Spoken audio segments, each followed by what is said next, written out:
Bonsoir Monsieur l'Ambassadeur. Bonsoir. Et merci beaucoup de nous répondre ce soir en direct dans Un œil sur le monde sur LCI. C'est vrai que ce week-end a été marqué par cette fameuse affaire du ballon chinois. L'image a fait le tour du monde, ce ballon abattu par un avion américain. Un ballon espion, donc selon les Américains, ballon météo, dit-on en revanche du côté de la Chine, strictement civil. Expliquez-nous, Monsieur l'Ambassadeur, pourquoi d'après vous, alors qu'on va voir le ballon éclater dans quelques instants normalement, pourquoi les Américains ne vous croient pas? Peut-être il manque de confiance entre les deux pays maintenant. Oui. Vraiment, ces quelques années, il s'est passé beaucoup de choses entre les deux pays qui a diminué la confiance mutuelle. Il faut avouer. Ouais. Donc cette affaire, le ballon, et bien sûr, est un ballon météo au lieu d'être un ballon espion.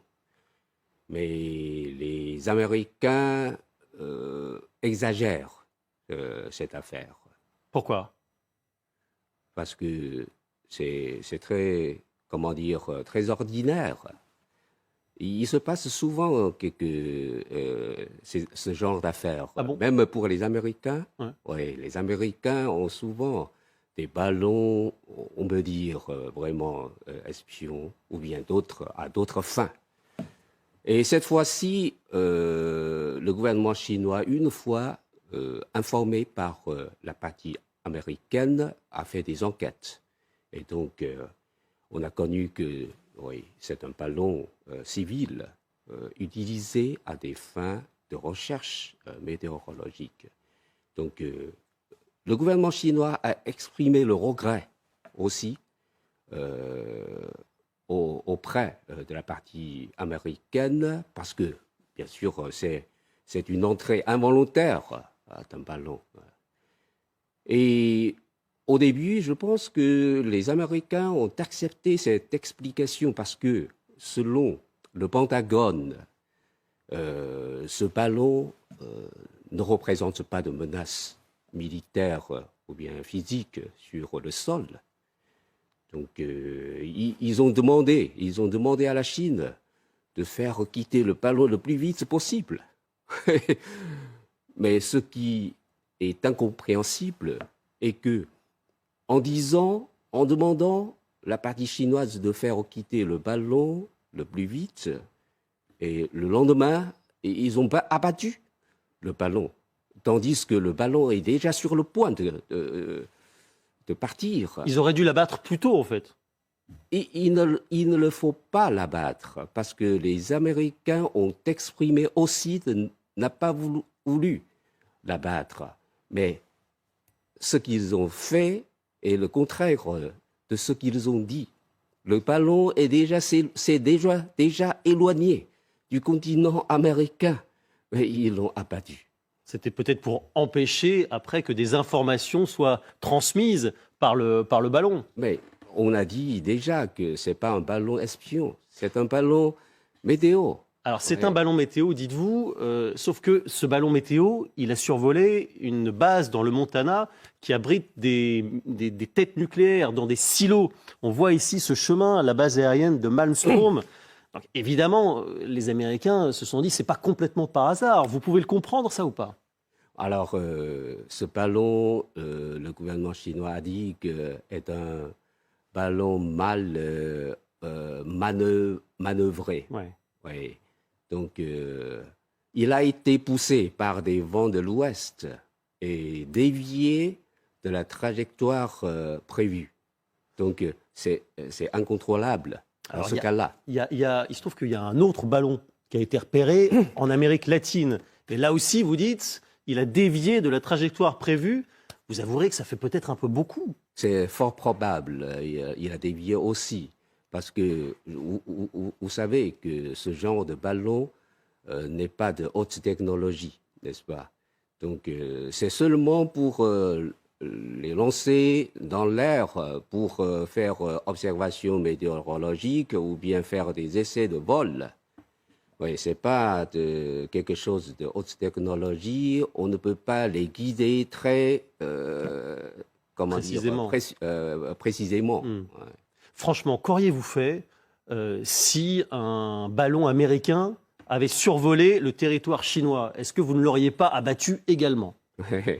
Il s'est passé plusieurs fois, à vrai dire, mais chaque fois, on le traite, comment dire, à pas bruit, oui, sans faire tapage médiatique.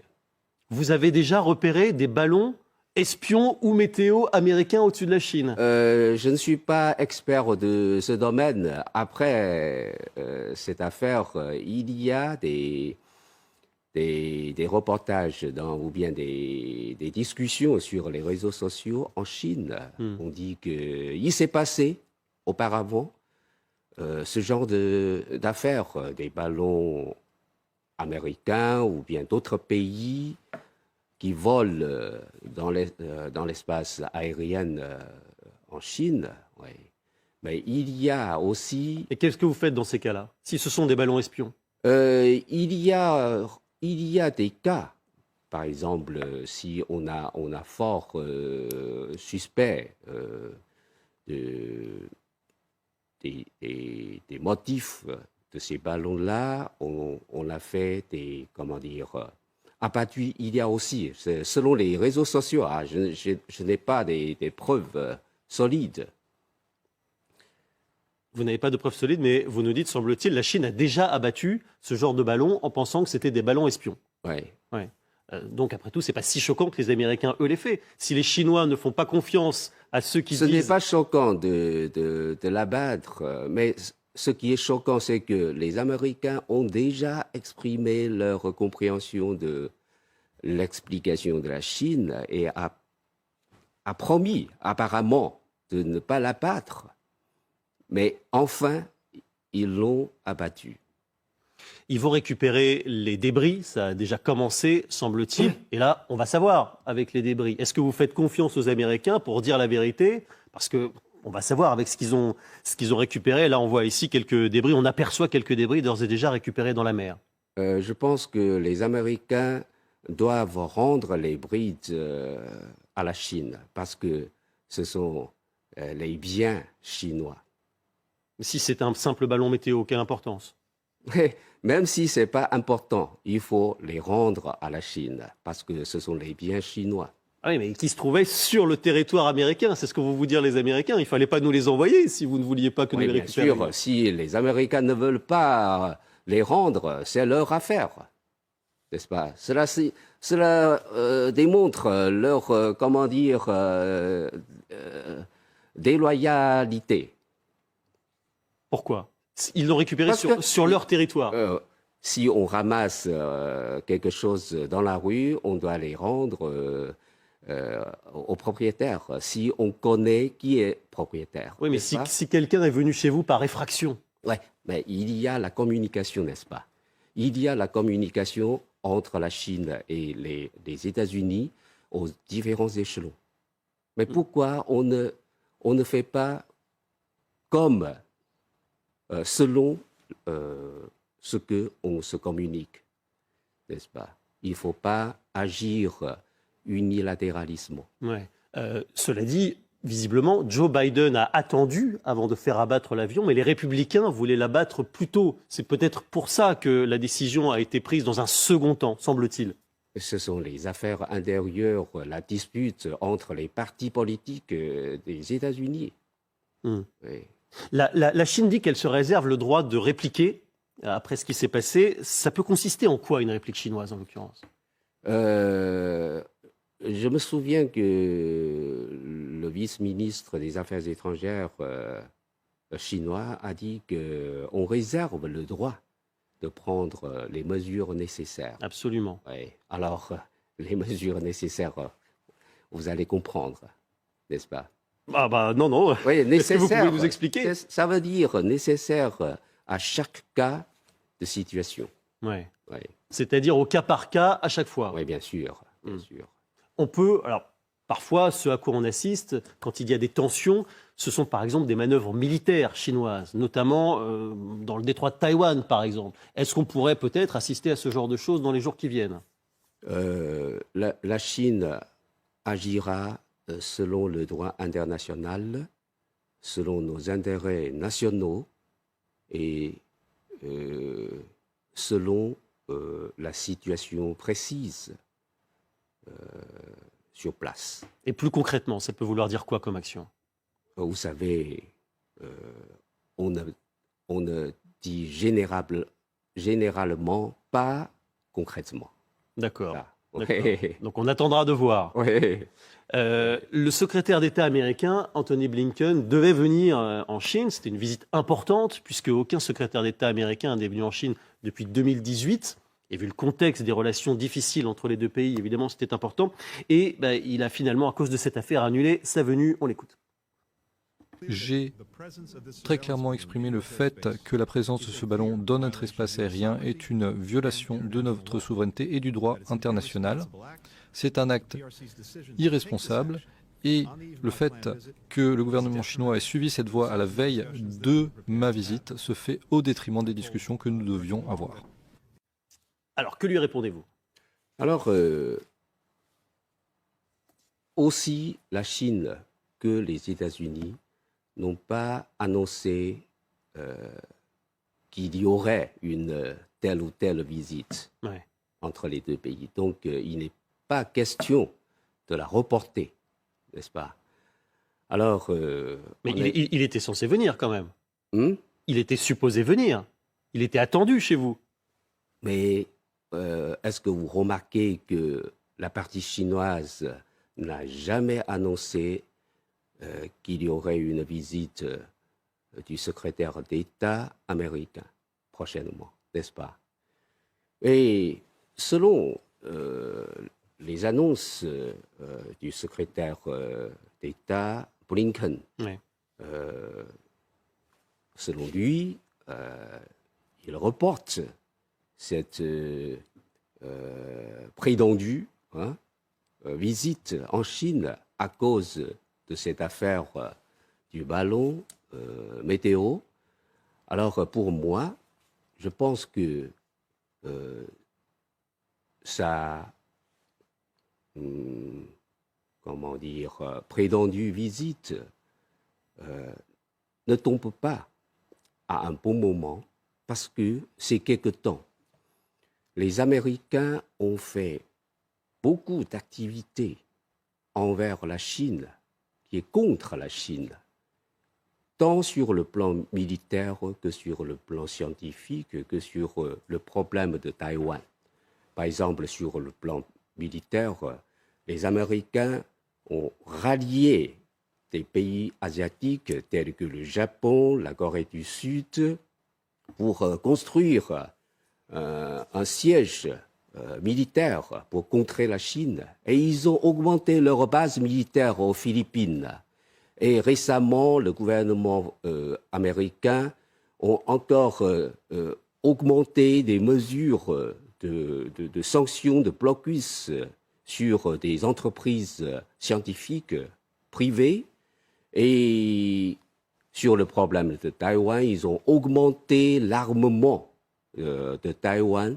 Et au mois d'avril, le président de la Chambre des représentants américains a aussi un programme de visiter Taïwan. Tout ça c'est enfreint ou bien au détriment des intérêts vitaux chinois. Le gouvernement chinois a déjà fait plusieurs représentations auprès de l'administration du Parlement américain pour qu'il cesse de faire ce genre d'activité anti-chinoise, mais ils n'ont pas écouté.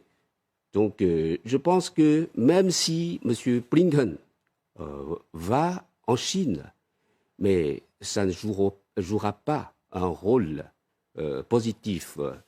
Sa visite, on peut dire, est programmée après la rencontre du président Xi Jinping et le président Biden en marge du sommet de G20. Ouais, alors, sa visite, c'est pour concrétiser les consensus des deux présidents. Mais avant sa visite, les États-Unis ont déjà brisé ces consensus. Donc, à quoi ça sert, sa visite? Donc, de toute façon, vous ne souhaitiez pas qu'il vienne? Selon moi, je pense que ce n'est pas un bon moment. Même s'il n'y avait pas eu l'affaire du ballon? Oui, je pense que c'est pas, il n'y avait pas un bon atmosphère pour la visite. Bah, Donc il avait décidé de venir tout seul, sans vous consulter. oui, je ne sais pas. Je ne sais pas. Pour faire réussir une visite, il faut créer de bonnes conditions de part et d'autre. Ouais. Ouais. C'est vrai que vous avez parlé du sommet de Bali, où on a vu le président Xi, le président Biden, ensemble, déterminés à ouvrir une nouvelle page dans leur relation. Tous ces efforts aujourd'hui sont réduits à néant, c'est fini, zéro? Alors, le gouvernement chinois est toujours d'avis de développer nos relations bilatérales avec les États-Unis selon les principes avancés par le président Xi Jinping, à savoir le respect mutuel, la coexistence pacifique, la coopération gagnant-gagnant. Donc, nous exprimons toujours notre intention sincère de développer, d'améliorer les relations avec les États-Unis. Alors, donc, il faut que les États-Unis œuvrent dans le même sens avec la Chine. Ouais. Donc, si seulement la Chine qui fait des efforts, alors de l'autre côté, ils font le contraire. Donc, on ne peut pas réussir, on ne peut pas atteindre notre objectif. Alors, vous avez parlé de Taïwan, c'est évidemment un sujet très très sensible. Je voudrais que vous écoutiez ce qu'a déclaré le patron de la CIA, Monsieur Burns, c'était jeudi dernier dans une université américaine. À propos de Taïwan, notre évaluation à la CIA est que je ne sous-estimerai pas les ambitions du président Xi Jinping vis-à-vis de Taïwan. Il a été assez clair sur ce sujet depuis des années. Je pense qu'il a suivi très attentivement, nous semble-t-il, l'expérience de Poutine en Ukraine et il a été un peu perturbé par cela aussi. Nous savons, grâce aux renseignements, qu'il a chargé l'armée populaire de libération de se tenir prêt pour 2027 pour mener à bien une invasion. Maintenant, ça ne signifie pas qu'il a décidé de le faire en 2027 ou à un autre moment, mais c'est un rappel du sérieux de son objectif et de son ambition. Est-ce qu'il a raison quand il dit ça? Le président Xi a demandé à son armée d'être prête pour une invasion de Taïwan en 2027, même s'il précise, je le rappelle, pour que ce soit bien clair, que ça ne veut pas dire qu'il y aura cette invasion d'ici à 2027. Donc, il n'y a pas d'invasion parce que Taïwan fait partie de la Chine. Donc, résoudre une affaire intérieure, on n'a pas besoin d'invasion, n'est-ce pas? On ne sort pas du pays pour envahir d'autres pays. Taïwan, c'est une province de la Chine. Alors, le gouvernement chinois reste toujours prêt à résoudre le problème de Taïwan par le moyen pacifique. C'est ce moyen-là qui est privilégié aujourd'hui. Oui, en poursuivant le principe un pays, deux systèmes. Et la réunification pacifique. C'est notre principe. Mais si ça n'avance pas, vous savez que... C'est le problème, c'est le problème. Maintenant, le problème est que à l'île de Taïwan, les autorités au pouvoir, elles sont pour l'indépendance. Oui, ce sont des forces sécessionnistes. Oui. Et à l'extérieur, il y a les Américains qui apportent des soutiens ou bien encouragent les forces sécessionnistes de Taïwan à continuer leur fuite en avant dans la poursuite de l'indépendance. Alors, le problème est que le gouvernement chinois est résolu, et le peuple chinois aussi est résolu de réunifier la patrie. Donc, d'ici à 2027 il n'y a pas de calendrier, mais nous allons certainement réussir cette œuvre de réunification de la patrie par tous les moyens. Ouais. Y compris... Toutes les options sont sur la table. Ouais. Sont sur la table. Donc, bien sûr, la priorité, c'est la réunification pacifique. Ouais. Mais si Mais ça ne marche pas par la voie Si pacifique, ça ne marche pas, comment dire, nous ne garantirons pas de ne pas recourir aux moyens non pacifiques. mais dans ce cas-là, les Américains, Joe Biden en l'occurrence, ont dit qu'ils interviendraient, ce qui transformerait... Cela dépend d'eux. Cela dépend d'eux. Bah, ils l'ont annoncé, ils l'ont dit. Ouais, mais ils vont dire on continue notre affaire, notre œuvre. Ouais. Ouais.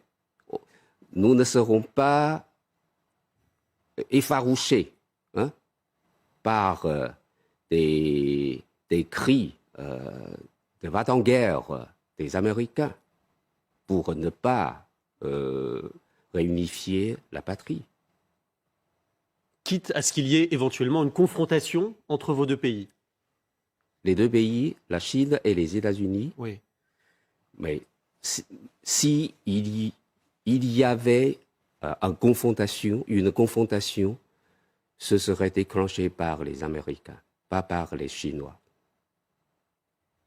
Vous souhaitez que cette question soit réglée, et le président Xi souhaite que cette question soit réglée, j'imagine, sous son mandat. Donc ça veut dire dans un avenir quand même relativement proche, même si on a bien compris que vous n'alliez pas nous donner de calendrier ce soir.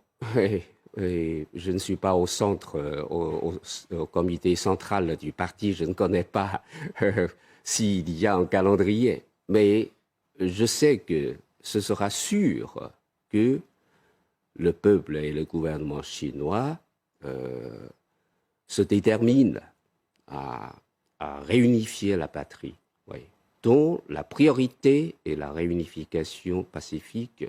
Et si ce n'est pas possible, on peut recourir à tous les moyens, toutes les options sont sur la table. Est-ce que, monsieur l'ambassadeur, les événements qui se sont déroulés en Ukraine ont un petit peu changé les choses sur Taïwan? Est-ce que le fait que l'Occident, les États-Unis, l'Europe soient solidaires comme ça avec l'Ukraine après l'action russe a peut-être un peu modéré d'une certaine façon l'ambition chinoise de faire revenir Taïwan dans son giron rapidement? Ouais. Ce qui m'apprend la crise ukrainienne, c'est que les Occidentaux doivent être cohérents sur des problèmes internationaux, sur la sauvegarde de la souveraineté et l'intégrité territoriale de différents pays dans le monde. Donc, en Ukraine, vous êtes déterminés à sauvegarder la souveraineté et l'intégrité territoriale ukrainienne. À juste titre. Alors, quand il s'agit de la Chine, à savoir sur le problème de Taïwan, vous devez aussi soutenir le gouvernement chinois à sauvegarder la souveraineté et l'intégrité territoriale de la Chine, savoir empêcher l'indépendance de Taïwan.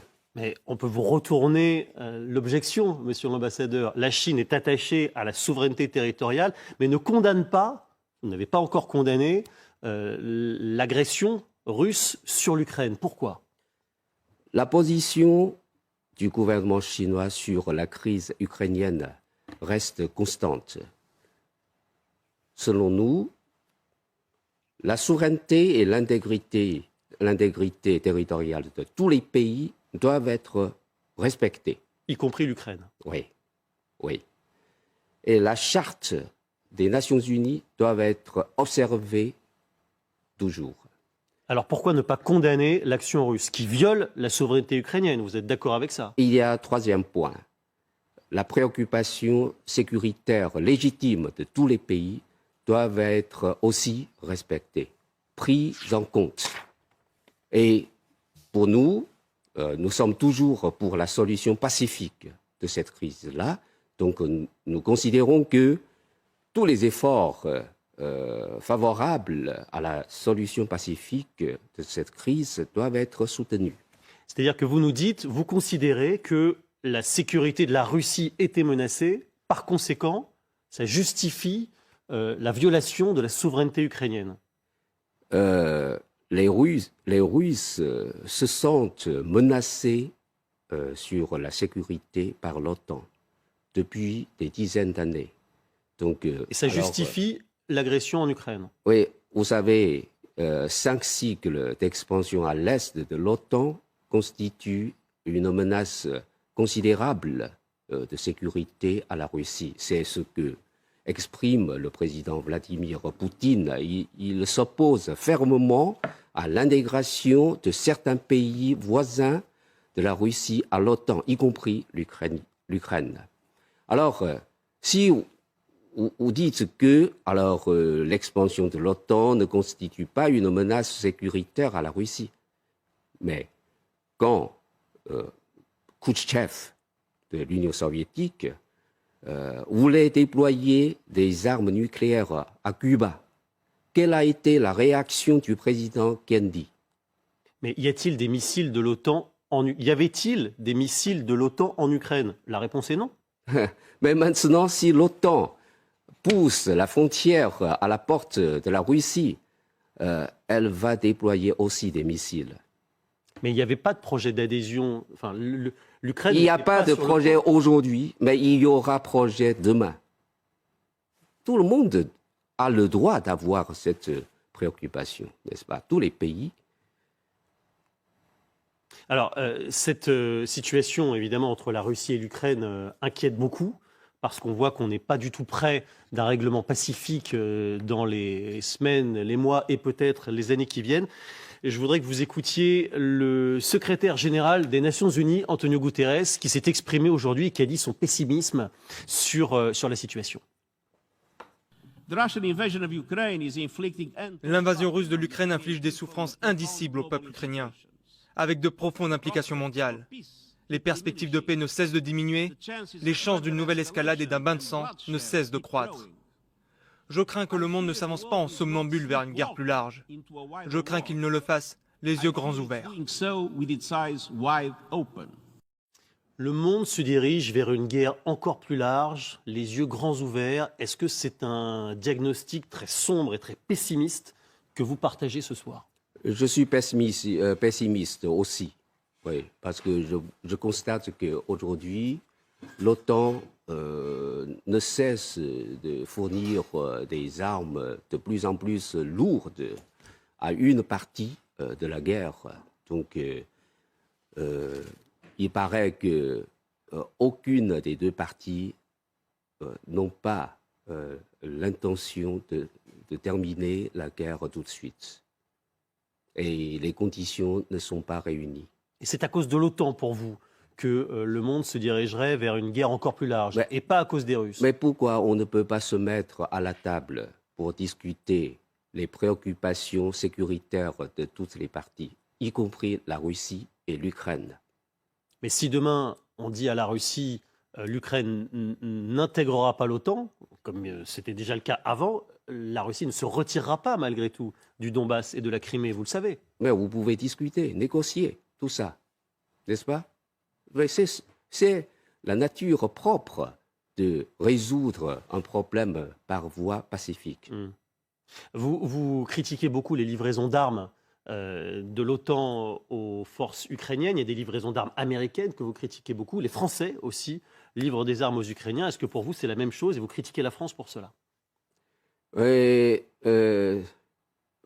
à vrai dire, la Chine reste neutre sur cette crise-là, mais nous pensons que fournir toujours des armes de plus en plus lourdes à une partie de la guerre n'est pas favorable à terminer très vite cette guerre-là. C'est un peu comme jeter de l'huile sur le feu. Mais s'il n'y avait pas d'armes, la guerre serait sans doute effectivement terminée, mais parce que les Russes l'auraient gagnée très facilement. Mais au début, les deux parties, la Russie et l'Ukraine, avaient déjà l'intention de négocier. Oui. Au mois de mars de l'année dernière, ils sont presque tombés d'accord sur les négociations de paix. Vous vous souvenez, n'est-ce pas? En Turquie, vous voulez dire? Avec les discussions en Turquie. Oui, oui, en Turquie. Alors, Oui, oui. c'est pas Oui, ce que tout nous à a l'heure, dit j'ai vu l'ambassadeur que- de Turquie qui était là. Oui, oui, vous l'avez dit que la Turquie a joué le rôle de médiateur. Oui, mais a reconnu elle-même que ça n'était pas possible et que, que les Russes, en réalité, ne souhaitaient pas discuter, ne souhaitaient pas la paix, mais souhaitaient gagner du temps. Mais selon le reportage, les deux parties russes et Ukraine sont presque tombés d'accord. Les Occidentaux livrent des armes à l'Ukraine. Et il y a des médias américains qui disent aussi que la Chine livre non pas des armes complètes, mais des éléments, du matériel pour permettre aux Russes de constituer des armes. Est-ce que c'est vrai ou pas? À vrai dire, je ne sais pas si c'est vrai, mais je pense qu'en tant que pays souverain, la Chine et la Russie ont le droit de développer des relations de coopération dans tous les domaines. La Chine pourrait livrer même peut-être des armes aux Russes pour les aider? Je pense que la Chine, en tant qu'un pays souverain, a le droit de fournir des armes à un autre pays sur un certain principe. Et pourquoi les Occidentaux n'auraient pas le droit de le faire avec les Ukrainiens alors? Je n'ai pas dit vous n'avez pas le droit de fournir Non, à mais vous l'Ukraine. critiquez. n'est-ce pas? Oui, je pense que ce geste n'est pas favorable à la solution pacifique de la crise, n'est-ce pas? Et si vous fournissez des armes ou des éléments d'armes aux Russes, c'est la même chose, ça n'est pas favorable au règlement pacifique si on Mais vous suit. le problème est qu'on n'a pas fourni d'armes à la Russie. Donc on n'a rien fait à l'encontre de la solution pacifique de la crise. Vous ne livrez pas non plus des pièces pour permettre aux Russes de constituer des armes. Vous nous Quelles avez pièces? dit, vous nous avez dit c'est possible. Quelles pièces? Bah, notamment pour l'aéronautique, on en parle beaucoup. Même si ce sont des pièces, ce ne sont pas des armes, n'est-ce pas? Ou les pays européens disent que même si on fournisse des armes, on n'est pas co-belligérants. Mais nous, si. Oui, oui. Les Occidentaux sont co-belligérants? Est-ce que vous êtes co-belligérants? Je ne sais pas. Bah, c'est une question que je vous pose. Est-ce que les Oui, Occidentaux... c'est une question que je vous pose. Le président Macron dit « nous ne sommes pas co-belligérants ». Oui. Il a tort C'est votre ou pas? position. C'est votre position. C'est la position du président Macron. Moi, je ne fais que répéter C'est ce qu'il votre dit. position, oui. Mais vous pensez que c'est vrai ou pas? Ou non, quand on livre des armes, on est co-belligérant? Cela dépend. Oui, même des experts des relations internationales, du droit international, n'a pas une évaluation précise. Ouais. Ouais. Mais votre Donc évaluation... cela dépend de la politique ou bien de la position de différents pays. Peut-être un jour, les membres de l'OTAN peuvent prétendre que on serait belligérant ou bien d'autres choses. Qui ça, vous les Chinois, vous voulez dire? Non, c'est pas moi. Ah non, les membres de l'OTAN eux-mêmes... Peut-être un jour, peut-être un jour. Je dis que cela dépend de la position de différents pays. Par exemple, il y a quelques mois, les pays européens refusent de fournir les chars lourds à l'Ukraine. Ouais. Mais maintenant, ils fournissent. Et aujourd'hui, ils refusent de fournir des avions de combat. Mais peut-être dans quelques mois, ils fourniront des avions de combat. Donc cela dépend. Pilotés par des Ukrainiens.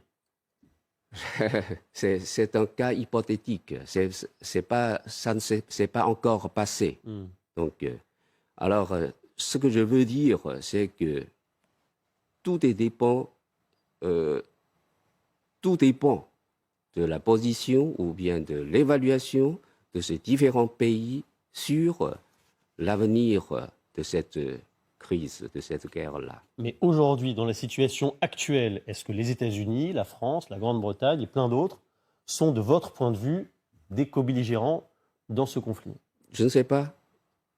Je ne sais pas. Autre question sur Je ne fais pas commentaire sur ce problème-là. Bah, sauf que ça change beaucoup de choses, parce que Oui. Parce que cela change, cela changera encore. D'accord. Il y a d'autres paliers qui vont être franchis, c'est ça que vous dites?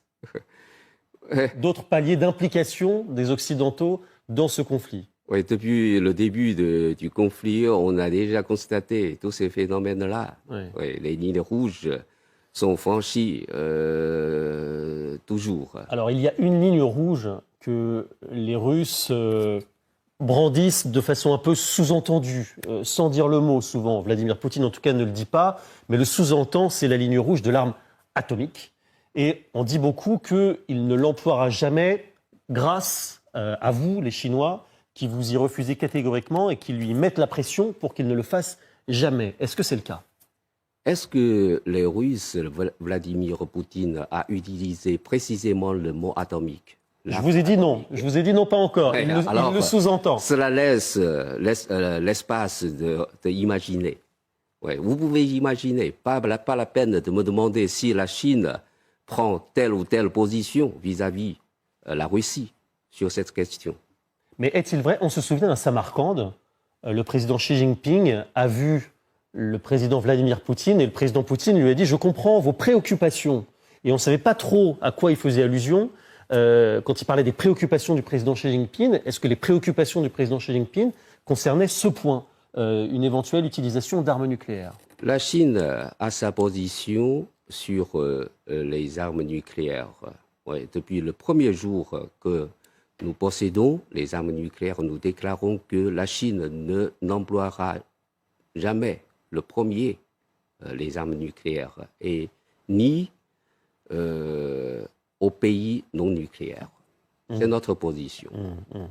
Et vous pensez que les Russes doivent aussi être dans la même position? C'est notre position. C'est pas la position de la Russie. Ouais. C'est pas non plus la position de la France Ouais. et des pays occidentaux.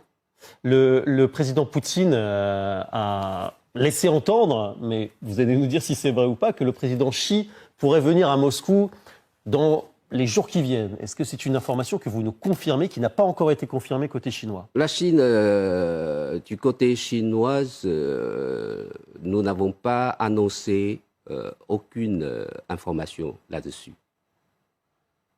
Et vous le souhaitez? Vous pensez que ce serait une bonne idée? Parce que Vladimir Poutine, il y compte, hein, il vous attend. Hein. Mais je pense que les autorités chinoises n'ont pas annoncé l'information. Ce serait bien, ce serait souhaitable. Mais au vu du niveau élevé des relations bilatérales entre la Chine et la Russie, je pense que les deux dirigeants se rencontrent en face à face, c'est très normal. Que pourrait dire Xi Jinping s'il allait demain voir Vladimir Poutine? Que pourrait-il lui dire? Mais ça ne s'est pas encore passé. Non, mais si ça se passe, il faut bien qu'il vienne pour lui dire quelque chose, qu'il ait un message. Oui, oui. Je pense que auparavant, dans chaque de leurs rencontres, les deux dirigeants parlent toujours du développement des relations d'amitié et de coopération bilatérale. Dernière chose, si vous voulez bien, monsieur l'ambassadeur, qui n'a rien à voir, mais je voulais avoir votre sentiment parce que vous avez fait un tweet, l'ambassade en tout cas a fait un tweet dessus, sur le dernier Astérix, figurez-vous, qui vient de sortir et qui se passe en Chine. Est-ce que vous l'avez vu ou pas? C'est quoi le tweet? C'est un tweet où il y a l'affiche du film Astérix et Obélix. C'est très intéressant, oui. Vous l'avez vu le film ou pas? Pas encore. Et vous irez le voir? J'essaie. Bon. J'essaie.